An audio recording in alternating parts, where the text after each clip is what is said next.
Good afternoon, everyone. I wanted to come on here to continue my series on grief, our process as a family, losing my eldest daughter and the post nightclub tragedy that happened June 12th, 2016.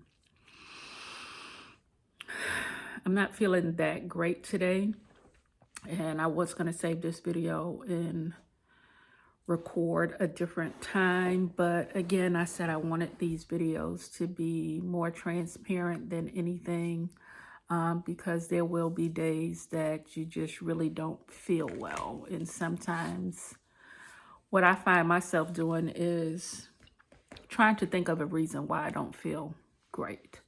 But the fact of the matter is, I experienced a traumatic event, and how long that process is going to be, or how long that grieving process is going to take, is definitely nothing that, or not a time frame that anybody can give me or that I can give myself. All I can do from this point is continue to move forward. It has been 8.5 years since I lost my oldest daughter. But it is still hard at times just to really put one foot in front of the other. I think definitely me being off work at this time due to surgery that I had on my wrists, that I have more downtime than I would have had if I was working 8 hours a day.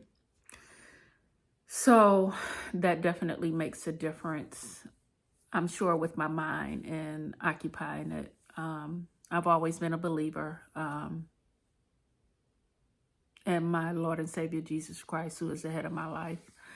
So I do have a personal relationship with God. So I do talk to God a lot. I know that that's what have me sane today, giving what we've been through as a family. And you would need to go to my previous videos to listen to the beginning of my story.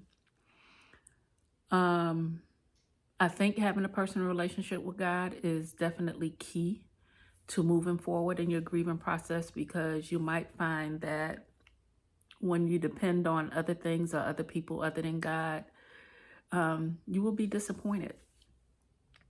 I've shared my experience before with the church family that my husband and I previously were members of, where he was very active in the church and actually worked full time for a considerably large church at the time.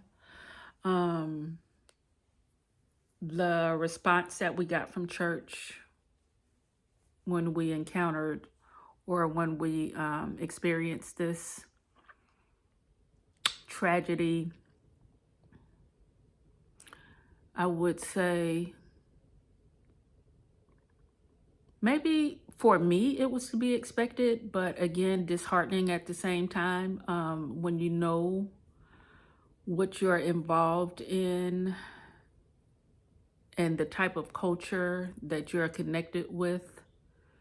There are certain things that you can expect. And I think given the event, which was associated with the LGBT community, which was a part of a community that my daughter was involved in, it's nothing that I'm ashamed of. It's nothing that people who don't know me don't know about my eldest daughter, who was one of the victims of the post nightclub tragedy. Again, nothing that I did not disclose to anybody who know me. But given the culture, again, like I said, of the church community that we were involved in, it was something that they definitely preached against a lot. I'm not saying that or disagreeing with what they preach, but I also think that everything should be done in love. The Bible does say without love, it is impossible to please God. So I've always been the type of person to meet people where they are. I've never really been a judgmental type of person because I know that the ultimate judge is God, and I don't have the authority or the permission to judge anyone. We all sin and fall short of the glory of God. So I've always stayed in that place. I am no better than the other person that's next to me. And in the eyesight of God, we really all are but filthy rags. So I've never put myself in a righteous position when I'm dealing with other people or anybody in general. I do give a disclaimer when I'm dealing with this topic or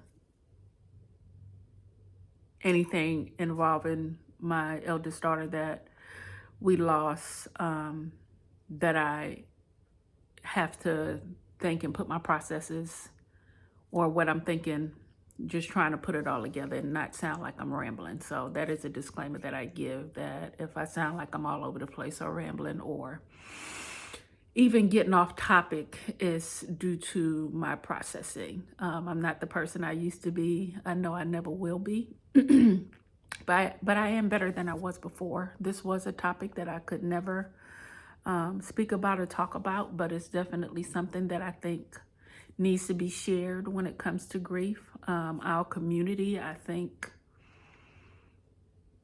the African American culture, from my experience now, and I'm not saying that this is true or this is written in stone, that sometimes we really have to get the help that we need as far as our mental health is concerned. Again, God can do all things. He can heal you instantly, but we do have the medical profession in place to help us with things that we might need help with. And that's just the fact of the matter. I'm not saying that everybody that goes through a traumatic experience have to go through counseling, but I do think that that's an avenue that sometimes we neglect. And we can stay stuck in a place that if we seeked counseling or some type of outside help could help us move forward quicker.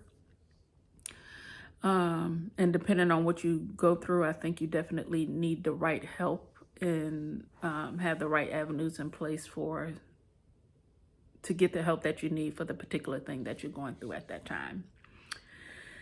So again, the church community that we were in, and I am not bashing the church that we attended at the time. I'm just telling you what we experienced. And this is not a story that I'm making up. These are facts. It was, I can't say what the pastor at that church felt at the time that this happened. I think his intentions started off well, but again, like I said, knowing the community that you're connected to, ego sometimes push past what God really wants you to do when you're trying to help somebody. When we did not have him preach our daughter's funeral, which my husband is a pastor, my husband's dad and most of his brothers are pastors, so there would have been no one else but my husband or his family to do my daughter's or our daughter's funeral. And my husband actually wanted to oversee the funeral himself and eulogize her, but I just told him that I think that we needed to really have time to ourselves and to process. So our Uncle Sandy did eulogized her, and we were told from our pastor that he think he could have done a better job. But yeah, you didn't know her, for number one. And for number two, it would have been a disservice to her to let you do the service, like I said, because you didn't know her. So that was one of the things that we dealt with on the day of the funeral. And it was just so much we had to deal with regarding the church. The night before the funeral, like I said, my husband got a call from the pastor. This was Friday evening. The funeral was the following Saturday morning. And he called my husband, questioning my husband about what we were doing regarding that. Mind-boggling. But again, so there are things that can help delay your process in healing if you're not connected to the right people. So I would say do not make unholy alliances. And what I mean by that is, if you know people or a group of people that as long as you're doing something for them, they're praising you, kudos to you, you're just it when it comes to you serving them or doing whatever they want you to do. And as soon as you do something that they dislike, and that could be as simple as visiting another church, that could be as simple as going to a previous minister of the same church that you belong to, but they no longer are a part of that church and they have moved on, but you go to a birthday celebration for them that, and like I said, these are things that are not godly, but things that we've experienced in this particular culture, that you get thrown under the bus. So you're all fine and you're all good as long as you're doing whatever they want you to do for their benefit. But as soon as you do something that they do not like, I won't say that they don't know you, but they don't associate with you. They call themselves punishing you. They disassociate themselves from you to a certain degree, and they preach this from the pulpit. So you can belong to a church. I'm gonna give you an example. You can belong to a church. That season is up for you in that church. And I've always known that this church was a passing through. It was not a settling, because I know that what God has called us to was not, it didn't belong to somebody else, you know. My husband was already a minister before we came to this particular church. But so when you leave that church, you go, you know, your season is up there. You go someplace else and you literally, I'm trying to think of the word, that disfellowship. I'm going to use that word. So people, it's like they don't know you anymore, you know. Nobody calls you, you know, you could have talked to them every day while you were a member of this particular church, but you don't hear from them. When you see them outside of church, they act like they don't see you. They act like they don't know you. They really act like they're scared to hold a conversation with you. What that's all about is cult mentality. It's 100% cultish. So if you come across that type of behavior, just know that it's not godly. It's not God. You know, there's nothing about it that is God-like, you know. So we did have to deal with that on top of our grieving process. And again, it's not something that shocked me, but it was the reality of it. I don't want to stay on this topic long, but I do want everybody to know what that looked like for us in the community that we were involved in. So again, just make sure that the community that you're involved in are people of love, that are godly people that really put God's values, excuse me, above anything else, and that will support you, excuse me, when anything with anything that you might be going through. Um, so because things wasn't going the way that the pastor wanted it to go, I think that's when it went left for us, and when we people started treating us differently. My husband, I said, worked full time for this particular church. One of the birthday parties that we went to, like I said, this was a pastor that previously, I'm sorry, I'm looking down on this hand that I had surgery on. It's just irritating me a little bit, so I'm just rubbing it, rubbing some castor oil on it. My husband got sat down for 2 weeks without pay. This is the type of stuff that I'm talking about, that when I'm talking about unholy or unrighteous alliances. Because what you do outside of church should have nothing to do with your job for the church, if that makes any sense. So if I'm working for a particular company and I'm going to somebody's birthday celebration, that has nothing to do with my job. Even though there was nothing unholy about the birthday celebration, but it was something that the pastor did not want my husband to do. And like I said, the cult mentality or the cultish behavior does not want you to do anything outside of what they want you to do. So we knew that it was beginning to be the time for us to move on. But again, we wanted to make sure we was hearing from God before we did move.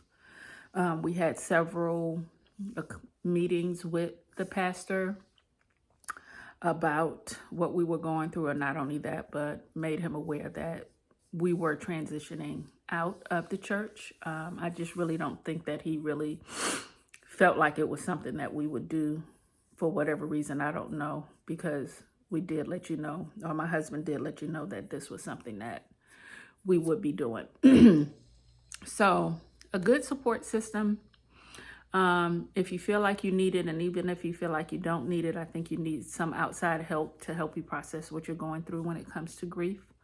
And like I said, for me, it was something that I definitely needed. Going or being in counseling 1 year here where I live definitely helped me throughout my process. And to be honest with you, probably the first month or two, or maybe even 3, when I went, all I could do was sit and cry. I mean, there were no words that could come out of my mouth. There was nothing. I could not say anything. All I could do was cry. But it was a part of my healing process. I did not cry a lot at home around my family. Like I said, for everybody, that grieving process is different. And I felt like I didn't want my family to see me cry. And I guess I've never been in the position where I needed or had to cry in front of my family. So maybe vulnerability was a process for me. And I felt like what I was going through, I didn't want to pull everybody else into that, if that makes sense. I felt like the emotional roller coaster that I was on, I didn't want to take anybody through that storm with me or put them in the storm with me, because they were battling their own storm. And so I didn't want all of the storms to collide together, because to me that just really would have been a disaster.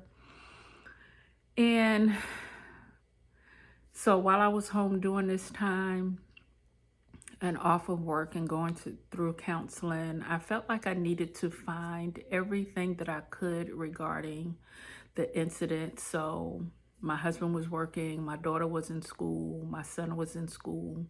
When they were able to go back after this incident, I was home alone a lot. So while I was home alone, I did a lot of digging into the incident just for myself, because I felt like I needed to know everything that happened and why it happened regarding this event. There were times that my husband would come home and he would look at me and just think that he needed to take me to the hospital just because of the things that I was in. But like I said, it was nothing anybody could have stopped me from doing. Being a mother and losing a child is unfathomable. It's not something I would give to my worst enemy. She was my firstborn, and I just had to know what was going on, why this happened, what news was saying, what stories people had out there, because there were so many different viewpoints on what was going on. And being that we did not live in Orlando, all of our stories were secondhand. A lot of it came from offline. A lot of it came from the FBI on the stories that they would tell you, because anybody that has dealt with the news or media know that everything that you see is not 100% of what things actually were or could have been. So I had to digest everything that I was seeing and hearing. And it was a lot just to unpack or try to unpack. So there were times when I just really couldn't do anything. I just had to see everything that was going on. And like I said, with the funeral, we had that done quickly because that's what I was led to do. And I did not find out till 6 months later. And I may have said this before, that there were protesters coming out to a lot of the victims' funerals and protesting, being that this was dealing with the LGBT community. And sad to say, a lot of this stuff was, or a lot of these protesters had to do with church people who felt like because it was that type of environment or club that these people really deserved what they got. But that's still not the heart of God. God wishes that none of us are lost. So if anything, you really just should have been praying for the families that had to go through this traumatic event, because it's the families that are left behind that does have to deal with the aftermath. And it just felt like a Job experience to me, you know, when Job was going through everything that he was going through, and he lost all of his children, and his friends that was with him did sit with him, but they also judged him to some degree. So I say that to say that, you know, he was unrecognizable. He shaved his head. He had balls all over the place. And I look back on myself during that time. I know that I lost a lot of weight. Even looking at myself in the mirror, I did look somewhat different. I will insert some pictures later on in this series. I got down to 120 pounds. That I was somewhat unrecognizable to some. And just to have a community that sits with you to help you process what you're going through, I did not get that from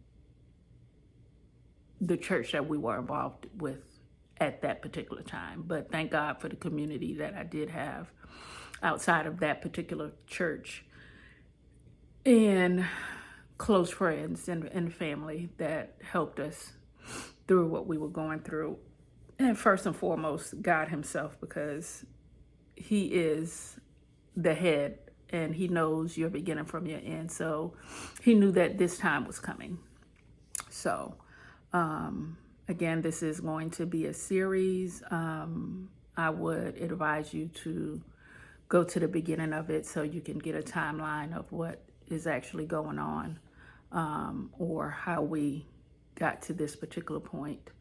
But so as I'm home, like I said, I'm just looking at, stories online, conversing back and forth with the FBI, the police department, just trying to figure out, what's going on, what the next steps would be. It was a lot of traveling back and forth to Orlando, which to me, even that, the support that we didn't, get, these were expenses that we had to come out of pocket for. It wasn't anything that somebody offered us help for. Not that it's their job to. It's just something I'm just saying. So all of these are things when you're so many miles away from where you need to be to take care of your loved one's affairs. It is very taxing, financially and emotionally, because it wasn't a place that I could just walk to or drive to, within an hour or two. This is a 6 or 7 hour drive that we had to take. And like I said, it had to be done, to get her belongings. She had a couple of cars there. She had storage there. She had an apartment there. All of these are affairs that we had to take care of, regarding our daughter. And like I said, it's just taxing just to be going back and forth, knowing that, we would never see her again. But these are things that any parent would do to get those affairs in order the best that they could with what you're given to do it with. Again, I said these were not going to be long videos. So if you have any questions for me or any questions regarding my family, what we've been through, I will get into some Q&As. Just please let me know. And please like, comment, and subscribe to the channel. This is a series that I feel like needs to come out. And like I said, if I can just help one, that's my ultimate goal. My goal is to help who I can. I've always been the type of person to try to help somebody. And I know that each grieving process is different, but if you can see what somebody else is going through or what they have been through, and if it can help you throughout your process, that's what my goal is. So again, please like, comment, and subscribe. And if you have any questions or concerns, please let me know. Thank you, and you all have a good rest of your day.